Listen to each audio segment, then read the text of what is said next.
Morning. Hello there, I'm Tim and he's been at work all week. And this is How to Murder Feet, the Southwest Coast Path, week 2, day 7, Friday 18th of May I think. And yes, I've just had what I imagine was probably a delightfully restful night. The hips don't lie, it was awful. So, but that's okay because that's the last night now. I'm done. We have got to do about 7 miles, which might include the ferry to Rock. I don't know, but from Rock to Padstow. So basically, we're on the rumps. They all are still. An ancient fort and headland and thing. We go round to the corner to Pentire Point. This is over there.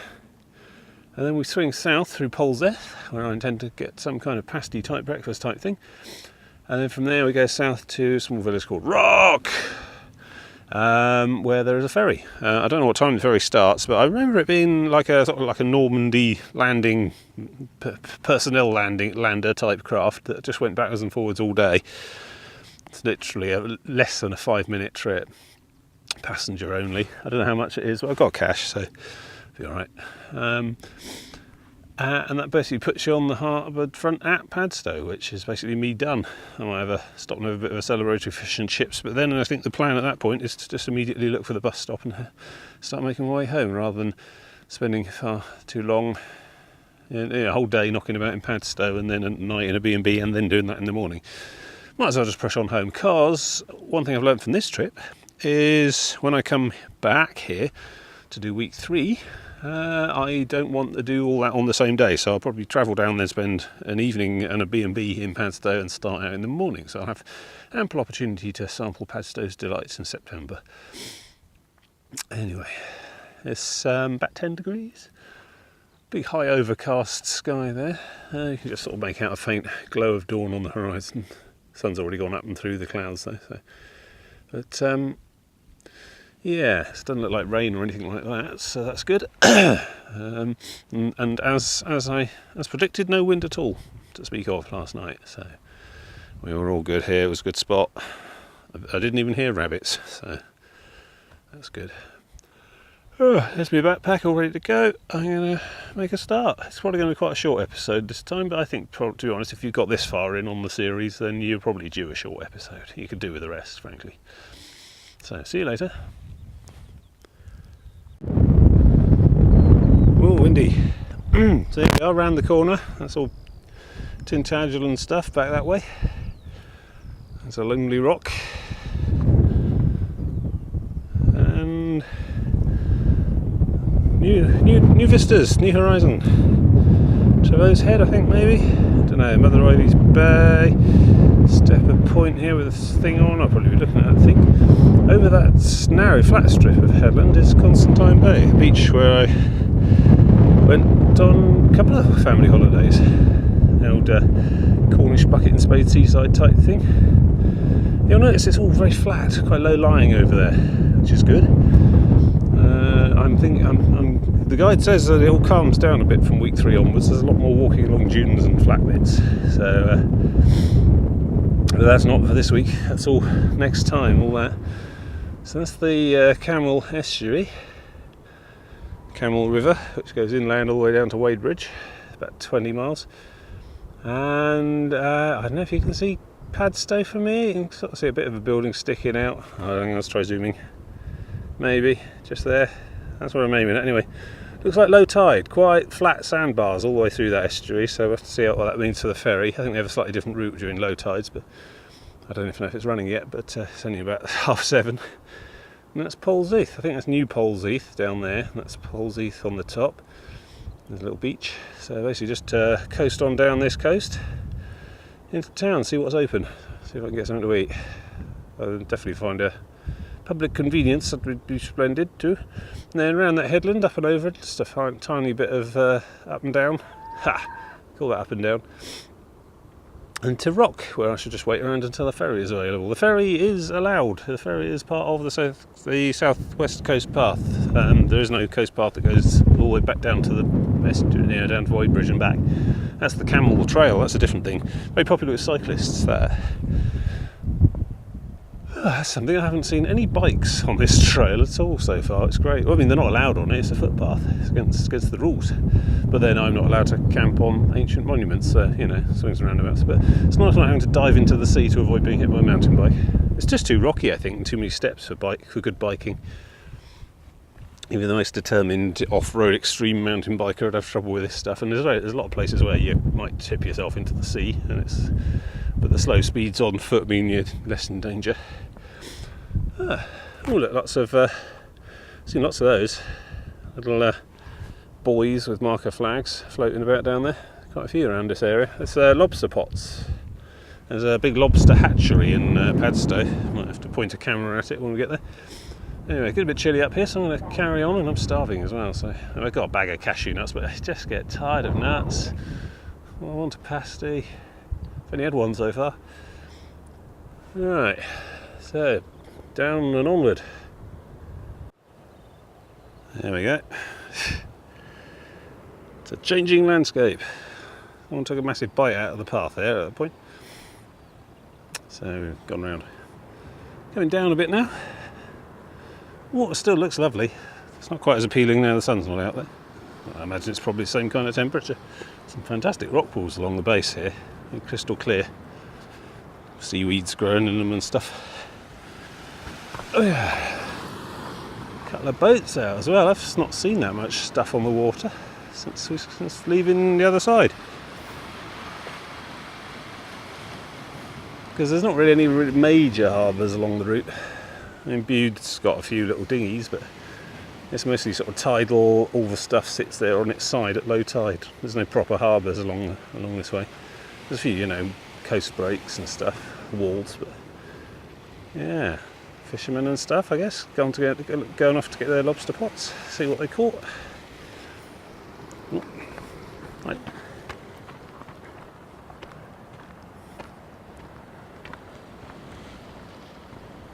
Yeah.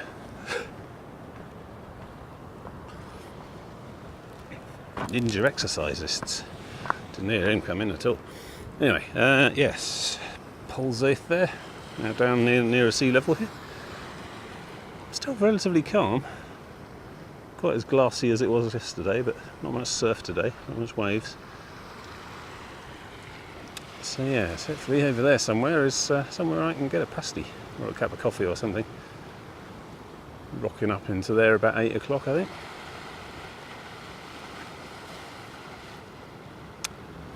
Yeah, lovely.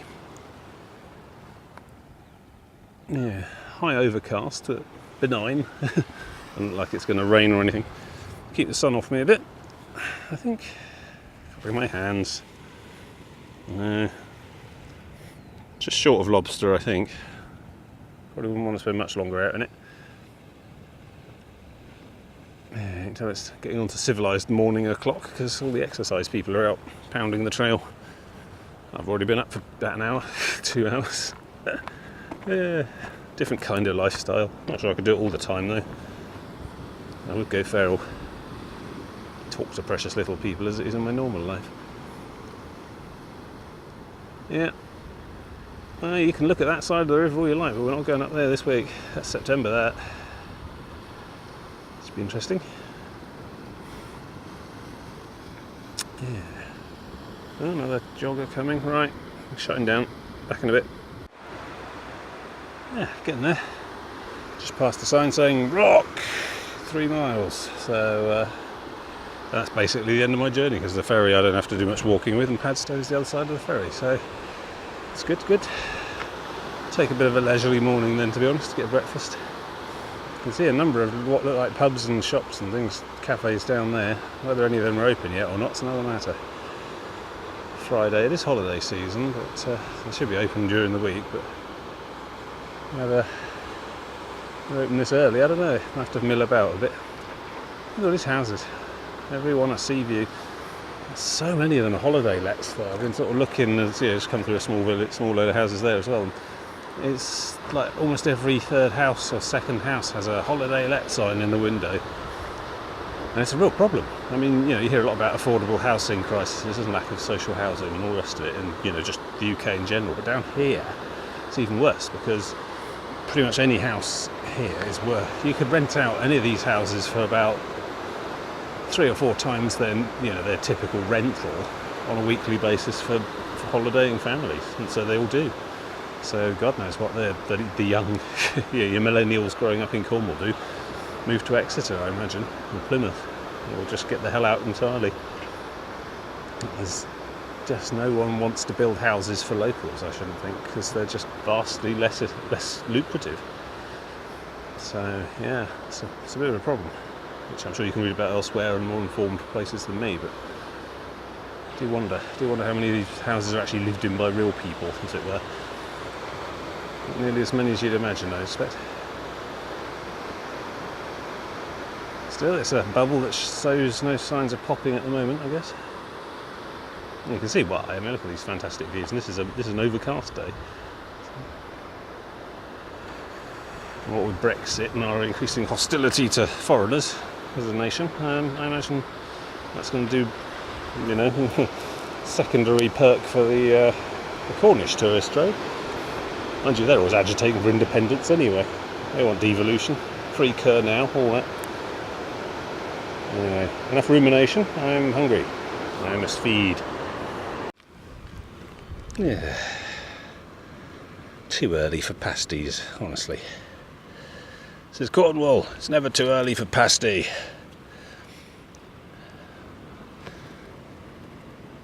Yeah. We'd only just opened up shop, we'd only just put them in to cook. So, raw pasty or no pasty, not sure which is worst. So I just had cake, crisps and coffee instead, so I'm alright for the moment. It's all good. Doombar van going past that. It's weird. It's like early morning Polzeath or whatever, and it's just building contractors and food service vans, There's always work going on, building more of these apartments, doing them up, etc., converting them and things. And there's just so many restaurants and cafes getting through so much stuff that there's a whole invisible supply chain going on behind the scenes. I thought it was like Disneyland, a whole series of underground tunnels, Oompa Loompas or whatever. But no, it all goes on very early in the morning. I imagine these people who work at the food and meat and veg wholesalers and stuff get up very early in the morning. It's probably yesterday's produce all going out this morning. It's all right, nothing wrong with that. And yeah, just so many builders, all in the standard uniform, polo shirt, khaki knee-length shorts, belt, some hunched over coffees at the old trestle table, and there's me. Hello, I'm a hiker. Yeah, I don't think the real tourists and stuff get up for quite some time yet.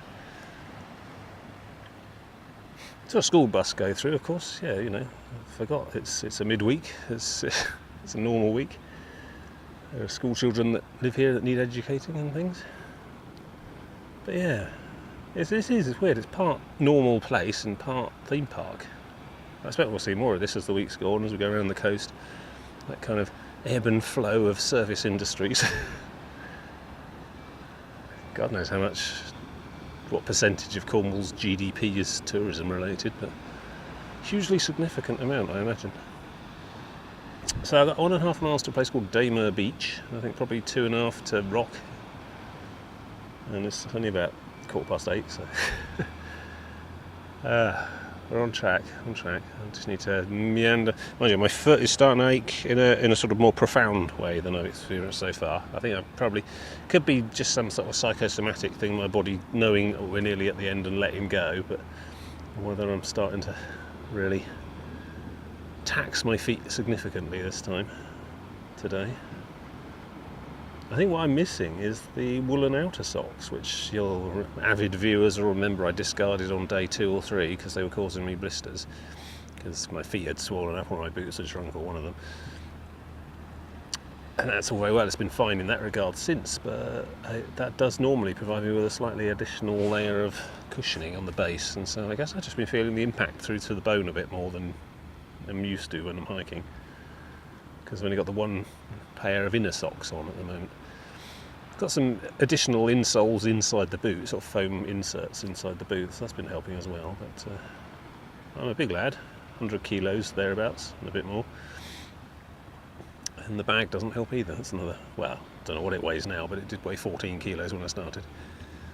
It's all going through the soles of my feet and the bones down there, so yeah, it feels a bit more of a sort of nummy, achy sort of thing, but it's okay. I've literally got like 3 miles more walking to do, and then a bit of shuffling from the bus to my front door when I get home. You know, shuffle across a few platforms, railway stations, and then I can have a bath, put my feet up, and generally recuperate. My work life is pretty sedentary. You know, I drive to work, I walk 200 metres from the car to the office, climb a flight of stairs, sit at my desk, and then reverse and go home. So, you know, there'll be ample opportunity to recover once I'm back. But I don't know if I've pushed myself beyond my limits. I don't think I really have. It's pushed myself to my limits, more or less exactly, I think, which is fine. So, anyway, I'm going to determine to have at least one more pasty before I go, and of course I've got to try the Rick Stein fish and chips, probably from whatever fish and chip takeaway place exists in Padstow. I'm sure he's got one, rather than a big sit-down restaurant, which I just don't think I'd pass the dress code for, or smell test for, so yeah. But yeah, just meandery, lazy morning now, really. Get that ferry, get to a bus stop, and then begin the Michael Palin-esque adventure of getting home, which I won't bother recording. It's not that great television. Several hours at a time of me just sitting there staring at the countryside going past, and then every so often punctuated by 5 minutes of which platform do I need? So yeah, nearly there. Hang in there, we'll make it together. And there it is, Journey's End. Padstow,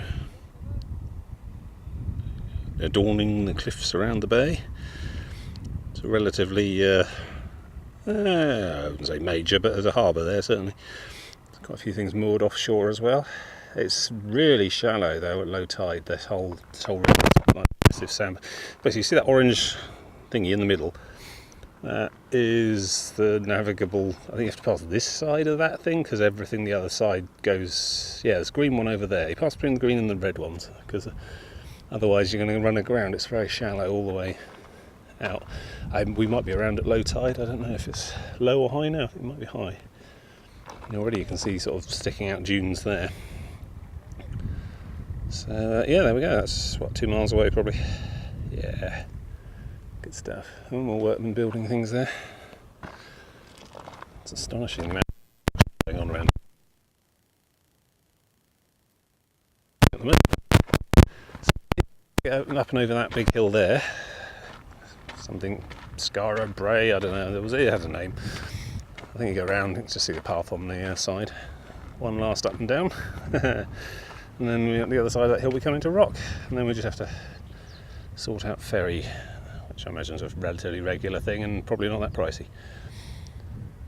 Yeah, it's September. That's all next time. Should be going all the way along there and up to the end.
Here we are,